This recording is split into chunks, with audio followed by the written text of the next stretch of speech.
यीशु मसीह का प्यारा। परमेश्वर के धन्य नाम की महिमा हो।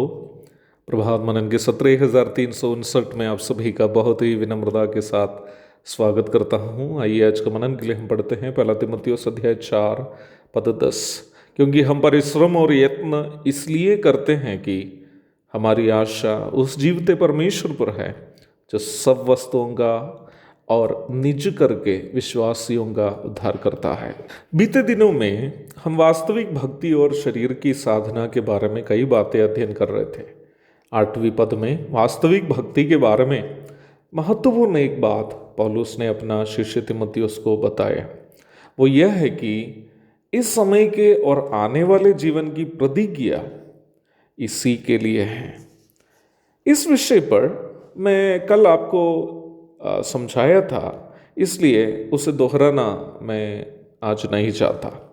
9वीं पद में पौलुस कहता है कि जो बात उन्होंने 8वीं पद में बताई है वो सच और हर प्रकार से मानने के योग्य है। इसके पश्चात 10वीं पद आती है जो हम प्रारंभ में पढ़े हैं।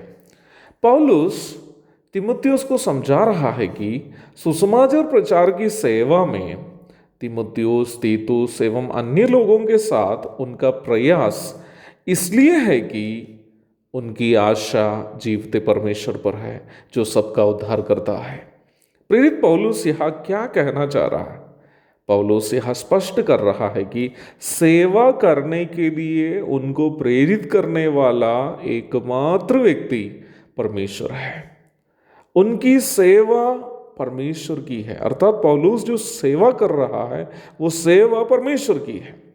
परमेश्वर से वो सेवा के लिए प्रेरित है और उनकी सेवा का लक्ष्य भी परमेश्वर को प्रसन्न करना है, अर्थात परमेश्वर के लिए वो सेवा कर रहा है। पहला कुरिन्थी 3:5 में पौलुस कहता है, अपुल्लोस क्या है और पौलुस क्या है? केवल सेवक, जिनके द्वारा तुमने विश्वास किया, जैसा हर एक को प्रभु ने दिया। इसकी अगली 2 पदों को भी जोड़कर यदि आप पढ़ेंगे तो पौलुस यहाँ स्पष्ट करते हुए आप समझ सकते हैं कि सेवा किसी इंसान की नहीं है बल्कि केवल और केवल प्रभु की है। पहला कुरिन्थी 15:10 में वो आगे इस प्रकार कहता है, परंतु मैं जो कुछ भी हूँ परमेश्वर के अनुग्रह से हूँ। उसका अनुग्रह जो मुझ पर हुआ वो व्यर्थ नहीं हुआ, परंतु मैंने उन सबसे बढ़कर परिश्रम भी किया, तो भी ये मेरी ओर से नहीं हुआ परंतु परमेश्वर के अनुग्रह से जो मुझ पर था। पौलुस यहाँ स्पष्ट कर रहा है कि जो सेवा उनके और उनके साथियों के द्वारा हो रही है उसकी प्रेरणा और उसका ऊर्जा स्वयं परमेश्वर ही है। गलाती 1:10 में पौलुस आगे कहता है, अब मैं क्या मनुष्यों को बनाता हूं या परमेश्वर को? क्या मैं मनुष्यों को प्रसन्न करना चाहता हूं? यदि मैं अब तक मनुष्यों को ही प्रसन्न करता रहता तो मसीह का दास ना होता। यहाँ पौलुस पुनः स्पष्ट कर रहा है कि उनकी सेवा का लक्ष्य मनुष्यों को खुश कराना नहीं है बल्कि केवल और केवल परमेश्वर को प्रसन्न कराना है, अर्थात उनकी सेवा परमेश्वर के लिए है। इस प्रकार पौलुस एवं साथीगण इसलिए सेवा कर रहे थे। उनका कहना है कि पौलुस एवं साथीगण इसलिए सेवा कर रहे थे ताकि लोगों के अंदर एक ऐसी भक्ति उत्पन्न करे जो परमेश्वर की है, परमेश्वर से प्रेरित है और उसका लक्ष्य परमेश्वर को प्रसन्न करना है। वही देह की साधना का पराजय भी यहाँ पर है कि देह की साधना अथवा शरीर के कर्मों से परमेश्वर को खुश करने की कोशिश एक शारीरिक योजना है, शरीर से प्रेरित है और उससे केवल शरीर ही खुश होता है। जब मैं अपने ही कर्मों से परमेश्वर को खुश कराने का प्रयास करता हूँ, उसके लिए मैं जो भी करता हूँ वे सभी कार्य मेरे शरीर की इच्छाओं एवं कल्पनाओं के आधार पर होंगे।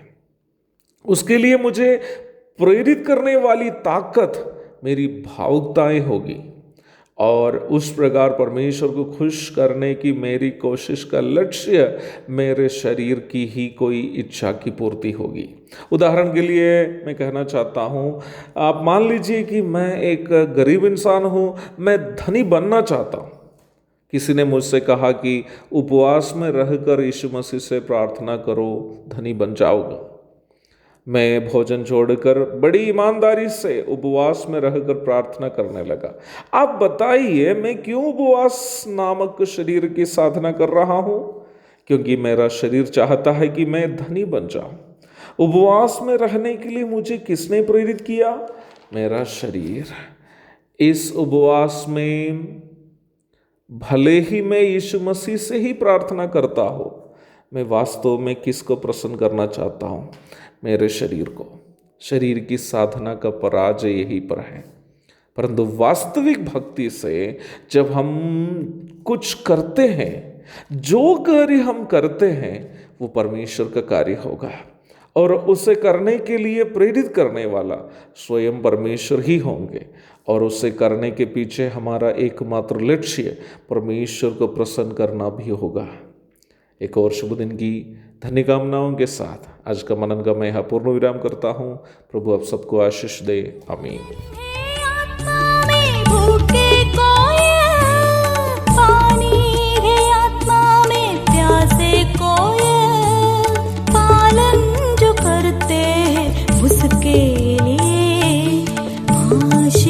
पाने का साधन है ये वचन, प्यारा वचन यीशु मसीह